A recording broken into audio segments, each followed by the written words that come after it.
Assalamualaikum warahmatullahi wabarakatuh. Selamat pagi, siang, sore, atau malam kepada yang terhormat Ibu Indah Nishkurila SEMSIAK dan Pak Kotul Jati SEMSI, teman-teman kelas audit IA 2017 Universitas Negeri Semarang Saisyinai, serta teman-teman YouTube yang semoga selalu dalam lindungan Tuhan Yang Maha Esa. Perkenalkan, nama saya Umari Dina Mulyadi di 7211417066. Di sini saya kembali akan membawakan salah satu materi terkait dengan elektronik data pengolahan sebagai tugas akhir untuk tahun ajaran 2019-2020. Karena dimintanya untuk memilih salah satu materi, maka di sini saya akan memilih sistem pengembangan dan siklus hidup sistem, yaitu untuk dimulai dari tahap keempat, yaitu evaluasi dan pemilihan sistem yang terdapat pada bab 4 aktivitas pengembangan dan pemeliharaan sistem. Evaluasi dan pemilihan sistem tahap 4 adalah tentang bagaimana proses optimalisasi yang bertujuan mengidentifikasi sistem yang terbaik. Karena pada tahap ketiga sudah dipilih, sudah diberikan opsi mengenai sistem-sistem yang akan cocok dengan perusahaan. Lantas di dalam proses evaluasi ini setidaknya melibatkan dua analisis. Yang pertama adalah menilai studi kelayakan yang terperinci, dan yang kedua adalah analisis biaya dan manfaat. Yang pertama adalah kelayakan teknis, yaitu berkaitan dengan teknisnya sendiri, apakah mudah untuk dijalani atau tidak. Yang kedua adalah kelayakan hukum, apakah bertentangan dengan hukum atau tidak. Yang ketiga adalah kelayakan operasional, yaitu berkenaan dengan apakah sistem tersebut mampu untuk memenuhi kebutuhan yang diinginkan oleh perusahaan. Dan yang terakhir adalah kelayakan jadwal, di mana apakah jadwalnya ini apakah jadwal ini sudah sesuai atau tidak dengan operasional dari perusahaan.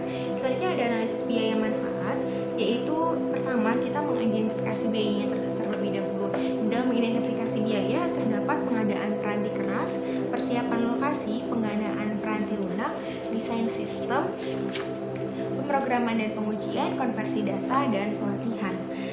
Lalu ada juga biaya yang berulang, yaitu seperti pemeliharaan peranti keras, pemeliharaan peranti lunak, asuransi, pasokan, dan biaya personil.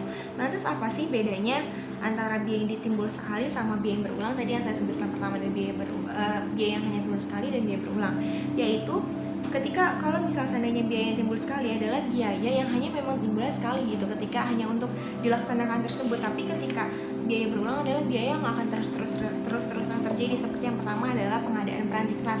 Misal peranti kerasnya itu misal komputer atau laptop. Nah, itu hanya dilakukan sekali. Terus juga ada persiapan lokasi untuk penempatan sistem tersebut. Dan yang selanjutnya ada pengadaan peranti lunak, yaitu tentang sistem yang digunakan. Selanjutnya ada desain sistem, bagaimana sih sistem tersebut akan dibentuk. Selanjutnya ada pemrograman dan pengujian, juga hanya sekali di awal. Yang selanjutnya adalah konversi data, tentang bagaimana data tersebut dikonversi dari data yang sebelumnya menjadi yang lainnya. Selanjutnya juga ada pelatihan, tentang bagaimana sih personal tersebut dilatih untuk dapat mengetahui dari jalannya sistem tersebut.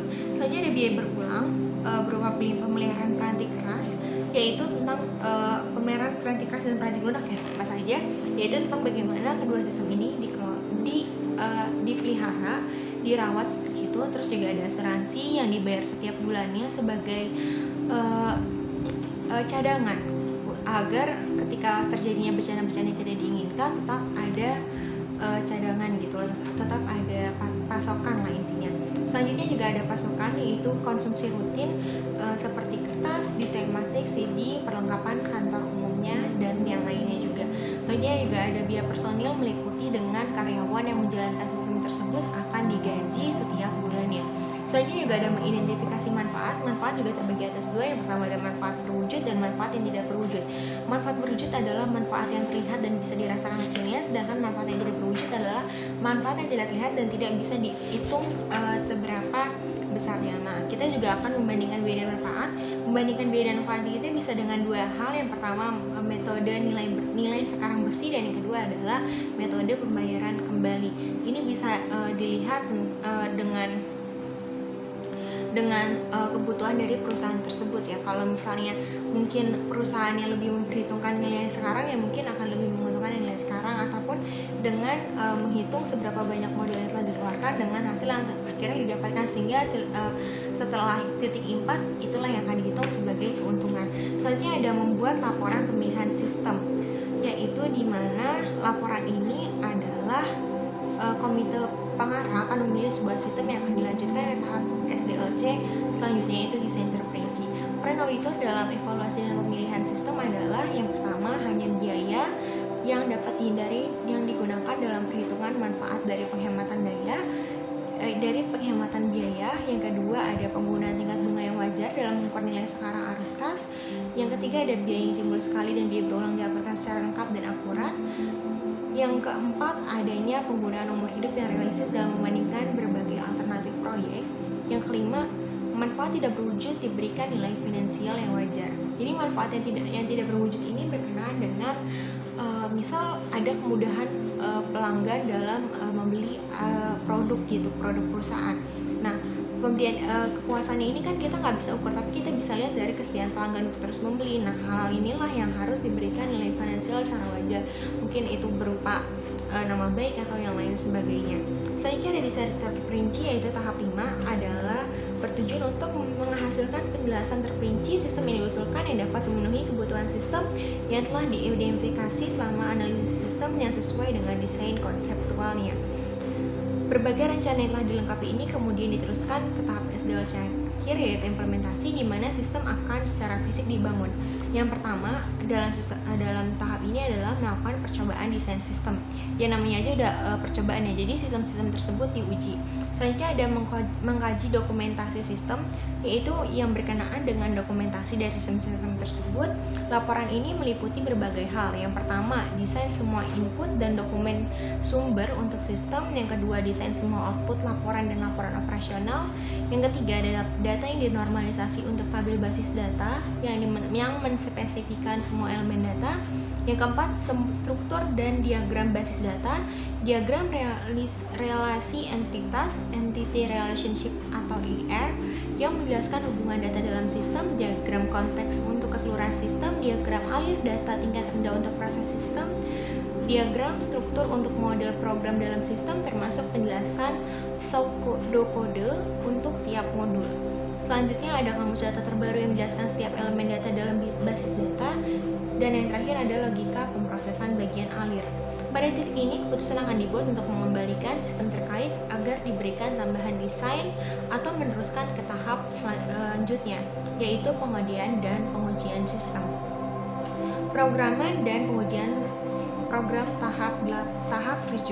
Di dalam tahap ini terdapat memprogram peranti lunak, di mana memilih bahasa pemrograman dan berbagai bahasa yang tersedia dan sesuai untuk aplikasi terkait.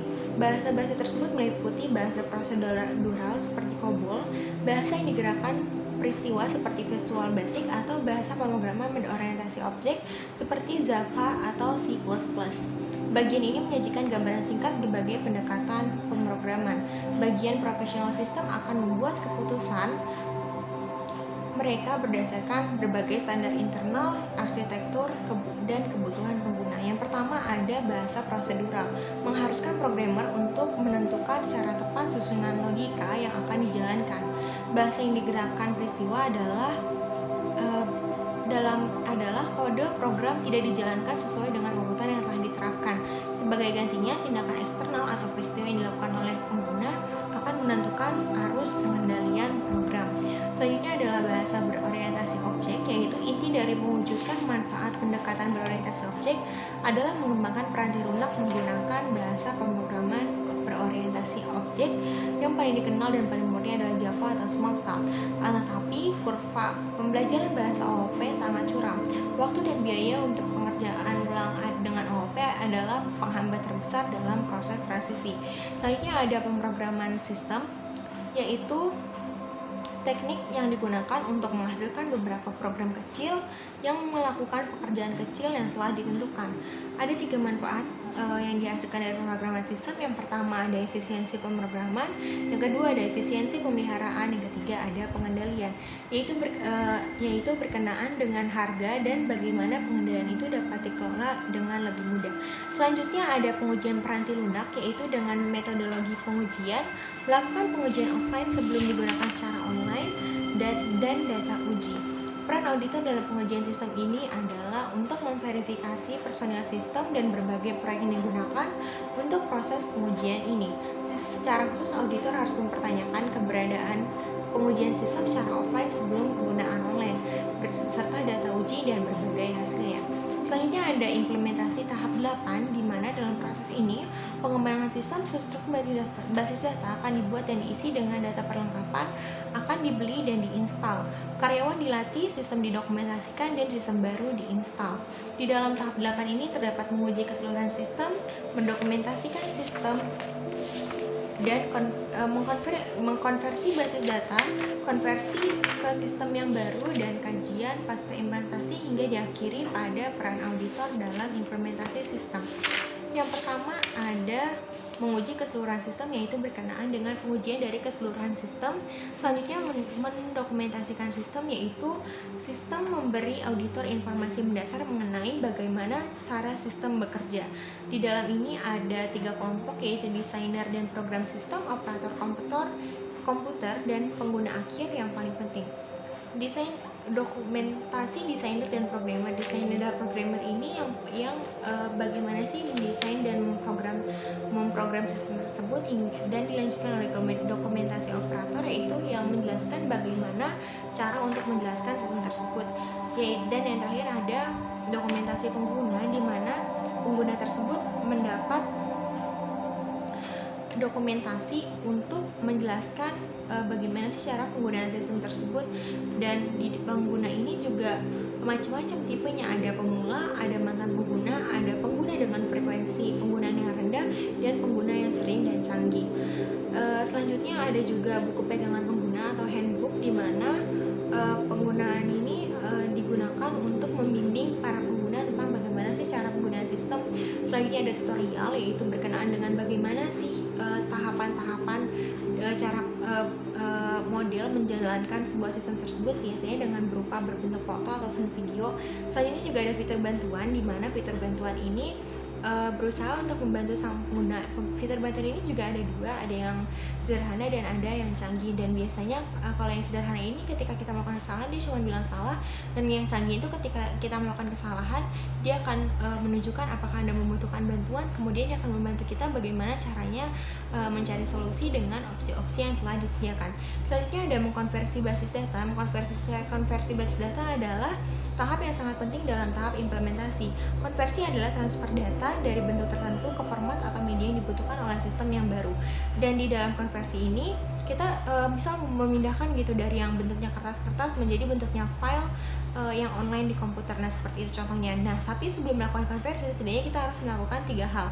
Pertama ada validasi, kedua ada rekonsiliasi, dan yang ketiga adalah cadangan.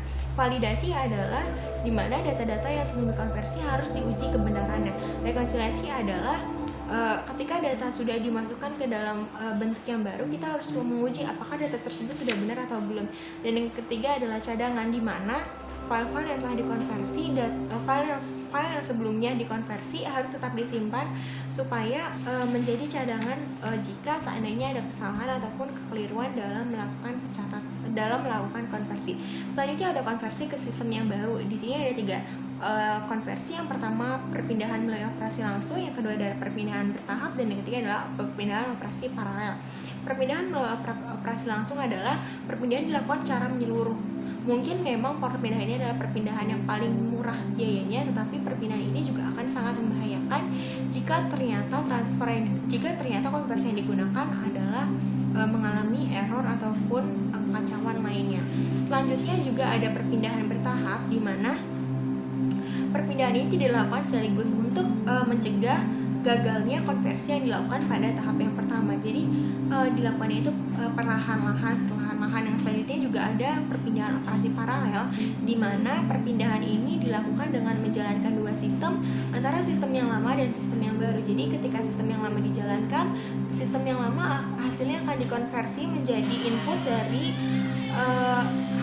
untuk sistem yang baru.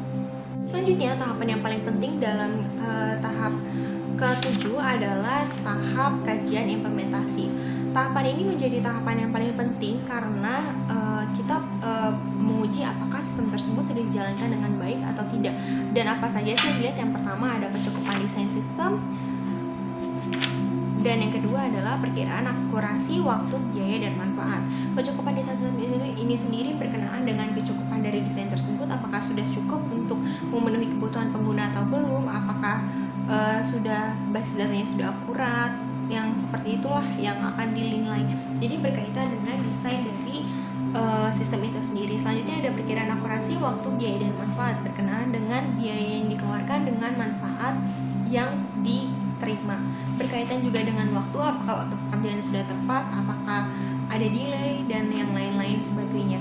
Selanjutnya juga ada peran auditor dalam implementasi sistem. Yang pertama ada menyediakan keahlian teknis, yang kedua menspesifikkan standar dokumentasi, yang ketiga ada memverifikasi kecukupan pengendalian, dan yang terakhir ada auditor eksternal. Di sini peran auditor yang dimaksud adalah auditor internal, karena auditor eksternal tidak dapat lagi terhubung dengan kajian implementasi karena sudah dilarang oleh standar profesi dan kode etiknya. Menyediakan keahlian teknis ini berkenaan dengan orang-orang yang mengerti tentang standar akuntansi, menspesifikasikan standar dokumentasi berkenaan dengan apakah dokumentasi yang dijalankan sudah sesuai dengan standar yang berlaku. Selanjutnya ada verifikasi kecukupan sistem, yaitu berkaitan dengan KOSO nomor 78, yaitu tentang pengendalian internal dan hal-hal di dalamnya. Selanjutnya juga ada auditor eksternal, di mana auditor eksternal harus bekerja sama dengan auditor internal untuk memperhatikan pengembangan dan pengendalian implementasi sistem dalam kaitannya dengan pengendalian. Selanjutnya juga menjadi tahap terakhir yang akan saya sampaikan kali ini, yaitu tentang pemeliharaan sistem tahap ke-8, di mana tahap ini adalah melibatkan sistem untuk mengakomodasi perubahan dalam kebutuhan pengguna. Setidaknya tahap pemeliharaan sistem adalah tahap termahal dari sepanjang hidup sistem tersebut. Setidaknya 80 hingga 90% dari biaya total sistem disebabkan oleh pemeliharaan sistem. Dan ketika sistem ini dirasa masih berlaku gitu untuk perusahaan tersebut, sistem ini akan terus dijalankan. Tetapi ketika sistem tersebut sudah tidak berlaku lagi untuk perusahaan akan memilih menghentikan sistem tersebut dan beralih ke sistem yang baru. Dan biasanya masa hidup sistem tersendiri ini ditentukan oleh besar dan kecilnya perusahaan. Semakin besar perusahaan, semakin sering juga sistem tersebut akan diganti. Mengapa? Karena perusahaan akan saling berlomba untuk mencari sistem yang terbaik yang dapat digunakan, baik itu untuk perusahaan maupun dari maksud saya dari pengguna internal perusahaan maupun pengguna eksternal perusahaan. Karena di antara perusahaan-perusahaan yang besar ini akan saling berlomba untuk mengembangkan potensi yang mereka miliki. Sekian presentasi dari saya, kurang lebihnya mohon maaf. Wassalamualaikum warahmatullahi wabarakatuh.